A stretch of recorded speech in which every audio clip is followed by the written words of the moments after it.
Em 2021, as Nações Unidas lançou a década da restauração dos ecossistemas. Pode parecer muito, mas só temos 10 anos para trazer de volta ao planeta suas características originais. Portanto, a palavra de ordem é restaurar. E com o objetivo de restaurar em 3 anos 800 hectares de cerrado, surge o projeto Águas Serratenses, Semear para Brotar. E é sobre este assunto que converso agora com a coordenadora Alba Cordeiro.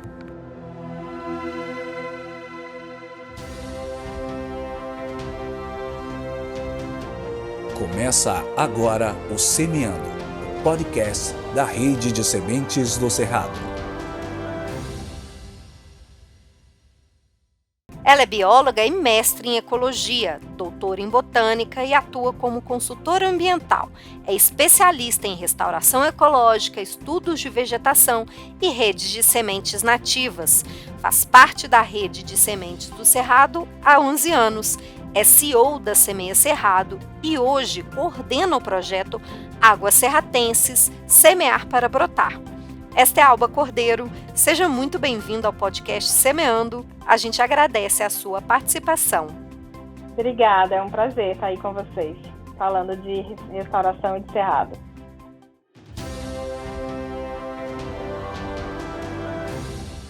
Bem, para começarmos, eu queria que você contasse pra gente como surgiu a ideia do projeto Águas Serratenses. Então, o projeto começou a partir de uma chamada do Ministério do Desenvolvimento Regional, que buscava projetos que tivessem atuação com foco na conservação das águas, né, viabilizando o aumento das águas, principalmente nas bacias do Tocantins e Araguaia.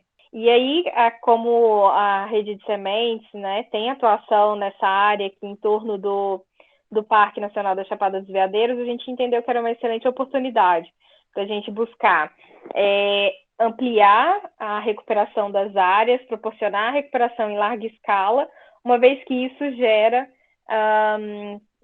fomenta, né, a cadeia de produção de sementes também na região.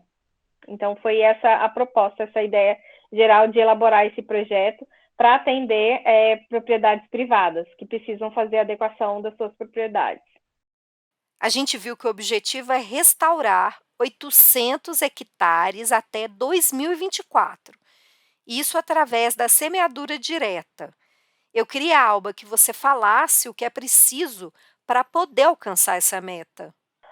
Nosso maior gargalo inicial para esse projeto vai ser a gente conseguir acessar as propriedades rurais, os proprietários rurais que possuem demanda, né, de recuperação a partir principalmente do que o Código Florestal estabelece, né, que são as reservas legais, são territórios especialmente protegidos dentro das propriedades privadas. Um deles é a reserva legal e outros são as áreas de preservação permanente.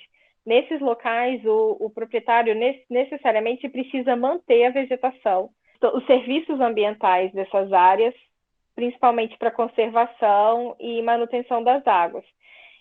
Então, o foco do projeto é conseguir acessar essas propriedades que precisam fazer a recuperação dessas áreas, e com isso a gente chegar na meta, né, de recuperar 800 hectares. Uma questão importante é que o projeto ele vai viabilizar recuperação pela semeadura direta em áreas onde a gente consiga mecanizar o processo de restauração. Então, o que seria isso? Áreas onde a gente consegue trabalhar com maquinário agrícola, tanto na preparação do solo, quanto na dispersão das sementes também, para recuperar as áreas. Então, e para isso, logisticamente, ser viável pelo projeto, a gente precisa trabalhar com as propriedades que têm uma demanda superior aí de recuperação, né, de 10 a 20 hectares por propriedade. Então, essa é uma característica muito específica. Ao mesmo tempo, quando a gente conseguir acessar esses proprietários que têm essa demanda, a gente consegue alcançar essa meta de fazer recuperação em larga escala, que é o que, no final das contas, vai realmente gerar uma possibilidade de conservação das águas. Essa meta, ela foi definida de que forma? Porque, por exemplo, vamos restaurar 800 hectares de cerrado e não 1.000 hectares. Foi estabelecida por quem a meta? Com base em quê? A meta ela foi estabelecida a partir de um andamento paralelo da capacidade de produção de sementes para viabilizar essa recuperação. Então, eu não poderia colocar, por mais que, vamos supor, a gente tivesse identificado inicialmente que havia uma demanda de 3.500 hectares para recuperar. A capacidade de produção de sementes atual da Cerrado de Pé não me possibilitaria, por mais que eu já tivesse essas áreas, não me possibilitaria fazer a recuperação por falta de sementes. Então, falta do insumo. Então, pensando num crescimento gradativo, né, que viabilizasse produção e restauração, produção de sementes nativas e restauração, a gente pensou que 800 hectares distribuídos ao longo de 3 anos seria mais factível. Então, esse foi o planejamento inicial. E aí, dentro desses 3 anos, para o primeiro ano, 2022, a gente tem uma perspectiva de trabalhar com 200 hectares, juntamente com fortalecimento e ampliação da capacidade de coleta da Cerrado de Pé. Para o segundo ano, mais 300 hectares, e para o último ano, 300 hectares. Então, com isso, a gente fecharia os 800 hectares, iniciado aí o processo de restauração dessas áreas. Alba, o projeto prevê que as ações de restauração nas áreas degradadas sejam realizadas em 6 cidades: Minasul, Teresina de Goiás, Cavalcante, Alto Paraíso de Goiás, São João da Aliança e Niquelândia. Como foi feita a escolha desses municípios? A gente fez um levantamento prévio, né? Isso foi antes mesmo da elaboração do projeto específico para a chamada do MDR, onde nesse levantamento, buscando aí o sistema do cadastro ambiental rural, eu queria entender qual que era a demanda regional, né, de recuperação dessas áreas. E aí o pessoal de geoprocessamento fez esse levantamento e na oportunidade já tinha identificado alguns municípios que tinham essa demanda. E a gente buscou justamente municípios que têm essa característica agrícola, para a gente, com isso, alcançar um público maior que encaixe com o projeto. E aí, nesse levantamento, a gente selecionou os municípios que tinham essa demanda e elaboramos o projeto a partir desses locais, onde a gente já tinha feito também algum contato e encaixava com a demanda de recuperação.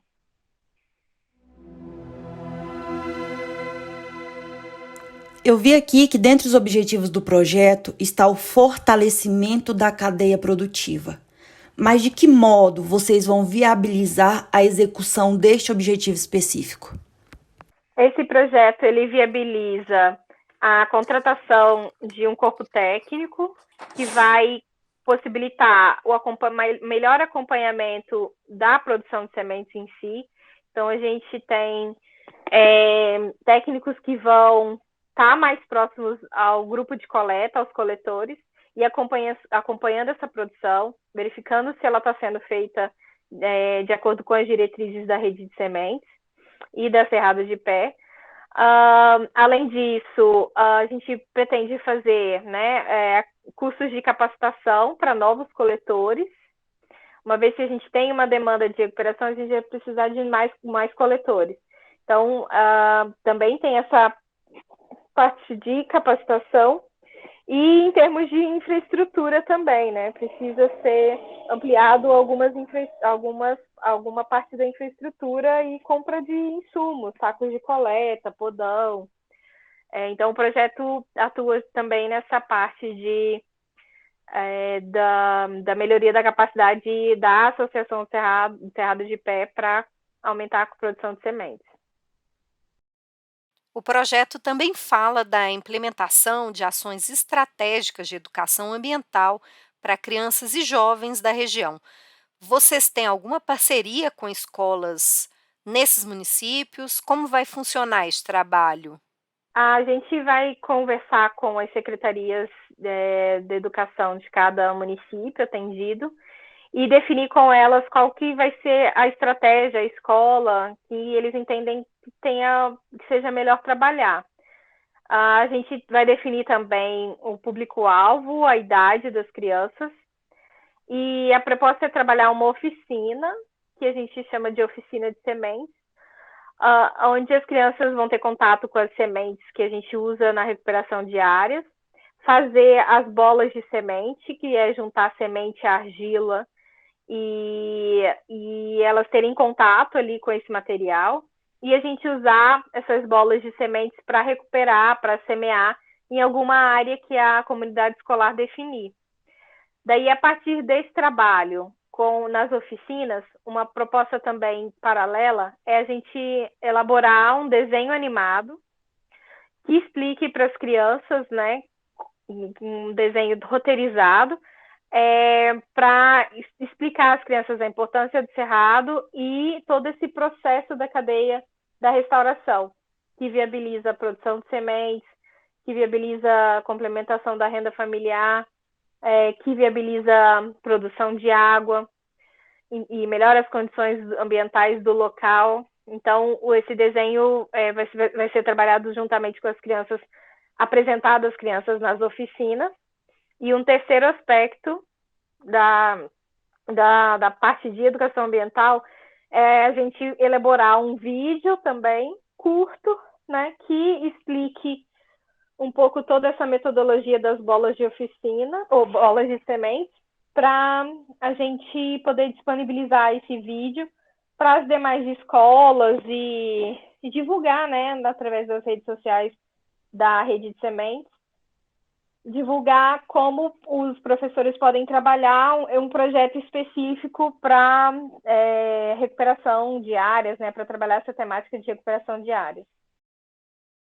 Alba, você me disse que a restauração dos 800 hectares de cerrado vai acontecer por meio da técnica da semeadura direta. A minha dúvida é, por que a técnica da semeadura direta e não a técnica do plantio de mudas, por exemplo? O que difere uma da outra? Quais são as vantagens? De acordo com a demanda que a gente tem de fazer recuperação, uma das principais características da semeadura direta é a maior custo-benefício da técnica, em comparação ao plantio de mudas. Ambas são técnicas importantes, relevantes, funcionam, mas em termos de custo-benefício, a semeadura ela tende a ser mais barata. Uma vez que a gente não tem todo o processo de viveiro, né, que é onde aquele ambiente controlado, onde você faz a germinação das sementes, coloca elas no saquinho ou em tubete, e essa plantinha fica ali se desenvolvendo no viveiro por um ano, e depois ela é levada ao campo. No processo da semeadura direta, é simplesmente coletar a semente, beneficiar e jogar ela na área. Preparar o solo, lógico, antes, e levar ela para a área. Ao se estabelecer naquele ambiente, o próprio ecossistema local filtra as espécies e também as sementes que vão ou não se estabelecer ali. Então, vai ter herbivoria, né, que é algumas formigas que levam as sementes, pássaros que comem, vão ter perdas normais, mas as que ficam se estabelecem, se enraizam muito bem, uma vez que ela não sofre o choque, né, de alteração de ambiente, de viveiro para a área a gente quer restaurar. A semente ela cai ali, ela germina ali, se estabelece ali, não tem essa mudança de ambiente. Com isso, ela se estabelece, tem essa taxa maior de estabelecimento, e fazendo na época correta, né, a gente tem o período chuvoso todo para aquela planta se estabelecer e se desenvolver aí durante o período chuvoso. Então, quando a gente pensa em recuperação em larga escala, a semeadura direta ela tende a viabilizar mais isso, porque diminui os custos. E outra coisa é que a gente consegue mecanizar. Então, hoje em dia, a gente faz a semeadura direta toda usando maquinário, né, agrícola adaptado. Por exemplo, a gente faz a dispersão das sementes com uma espalhadeira de adubo, uma calcalhadeira, que é puxada por um trator, e com isso a gente faz um plantio de vários hectares em um dia. E aí a gente consegue fazer plantios em larga escala. O outro aspecto também importante para a restauração por semeadura direta para cerrado é que a partir da semeadura direta a gente consegue também introduzir todos os estratos da vegetação que é comum ao cerrado. O cerrado ele é composto por um extrato herbáceo, né, o extrato que a gente chama de rasteiro, que é das gramíneas nativas e arbustos, um extrato médio de espécies lenhosas, arbustivas, e o extrato das arbóreas.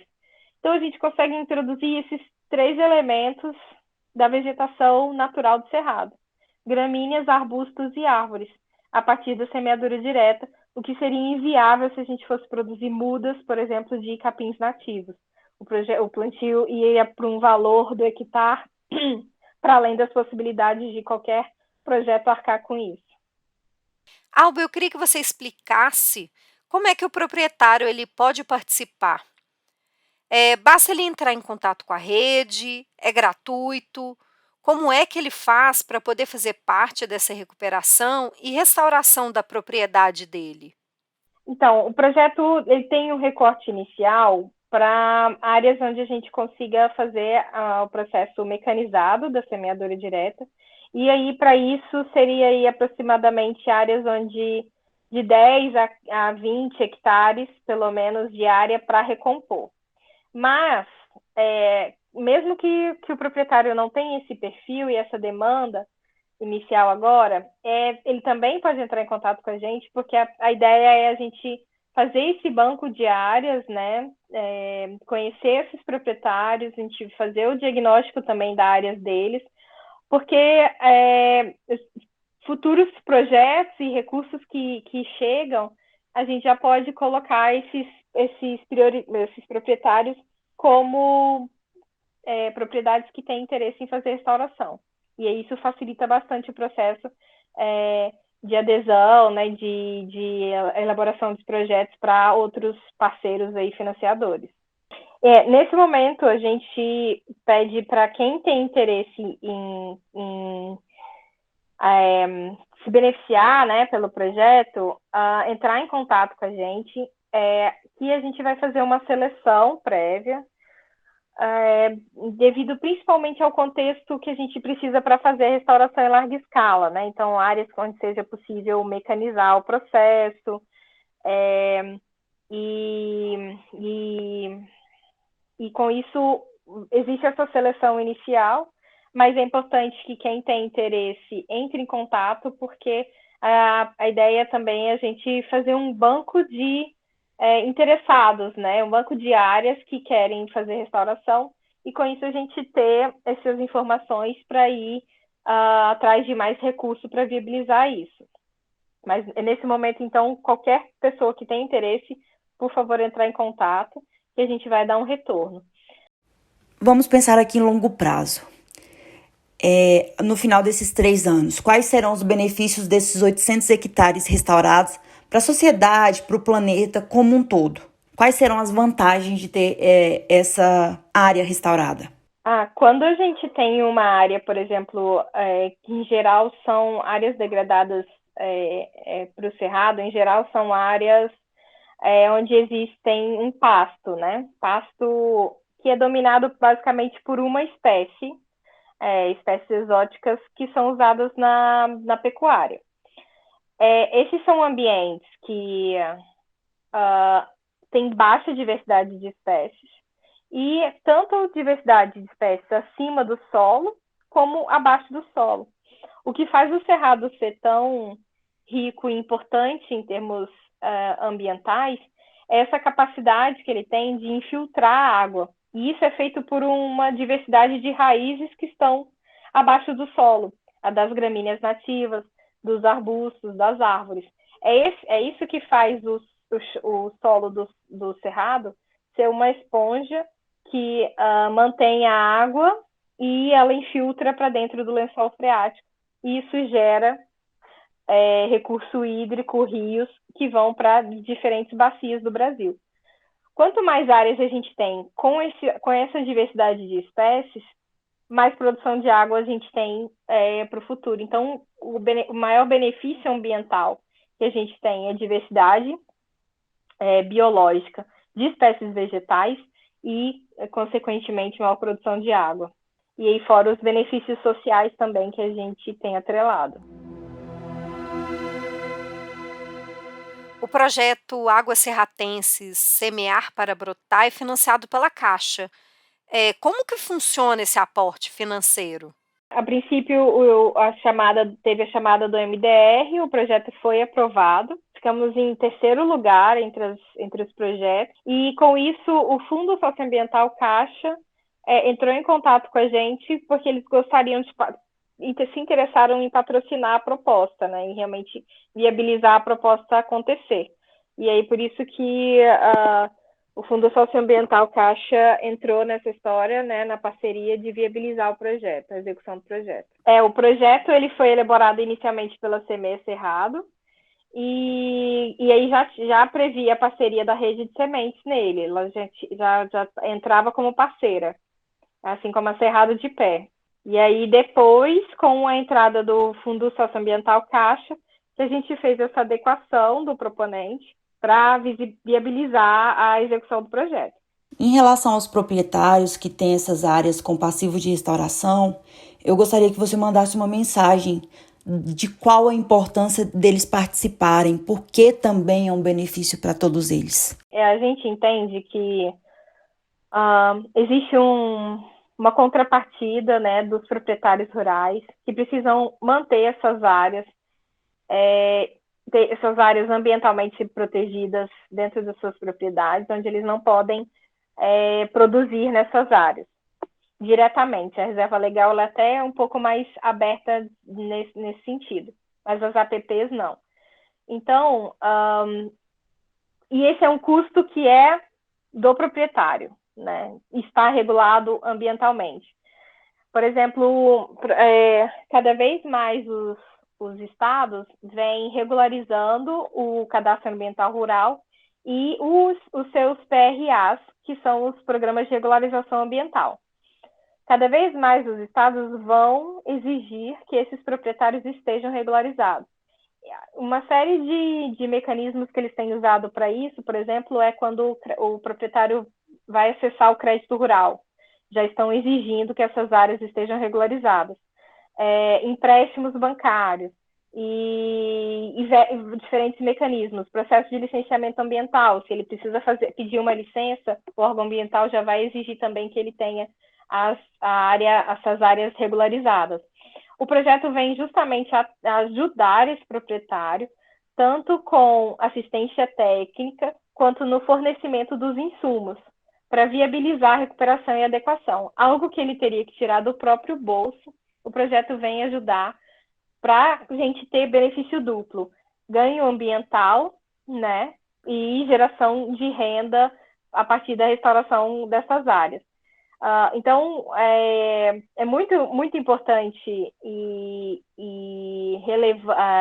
esse ator que a gente chama, né, da cadeia de restauração florestal, é aquele que vai receber a recuperação das suas propriedades, ele é fundamental nesse processo, e é por isso que a gente precisa do apoio, da participação deles, entendendo que essas áreas são relevantes, né, para o Cerrado como um todo, para o Brasil como um todo, manter essas áreas conservadas e ao mesmo tempo, se regularizar ambientalmente para ficar kit, né, com a lei ambiental. Então, o projeto ele vem ajudar nessa dinâmica para o proprietário se adequar ambientalmente. O nosso podcast está chegando ao fim, mas antes eu queria que você deixasse a sua mensagem sobre a importância desse projeto para o Cerrado brasileiro. Esse projeto, ele é ao mesmo tempo que ele é desafiador, porque eu trabalho já há alguns anos com restauração, e eu venho tentando trabalhar a recuperação em larga escala, porque para a recuperação em larga escala, que a gente realmente vai fazer a diferença em termos de produção de água. E esse é um projeto desafiador porque ele está propondo recuperação de 800 hectares, isso é bastante área. A logística para viabilizar esse projeto, né, a necessidade da gente trazer o proprietário rural para compreender a importância do projeto. Então, eu vejo como um projeto divisor de águas, assim, né? Se a gente conseguir uma boa adesão dos proprietários, a gente vai transformar a vida de várias famílias que complementam sua renda a partir da produção de sementes.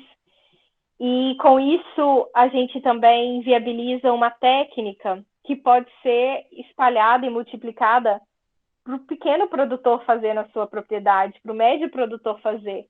Então, o projeto ele visa realmente possibilitar mecanismos da gente fazer restauração em larga escala. E acho que esse é a grande virada de chave para a gente, que vem trabalhando com restauração, desenvolvendo técnicas cientificamente, testando essas técnicas. A gente conseguir trabalhar com recuperação em larga escala para o cerrado, esse é um método que pode ser espalhado para o cerrado em Minas, cerrado na Bahia, cerrado no Tocantins e para os outros estados. Acho que esse é o grande avanço que a gente busca com esse projeto.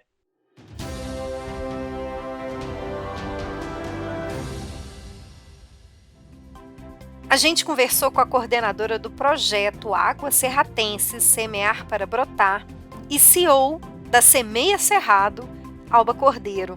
Alba, obrigada pelas informações, a gente agradece a sua participação.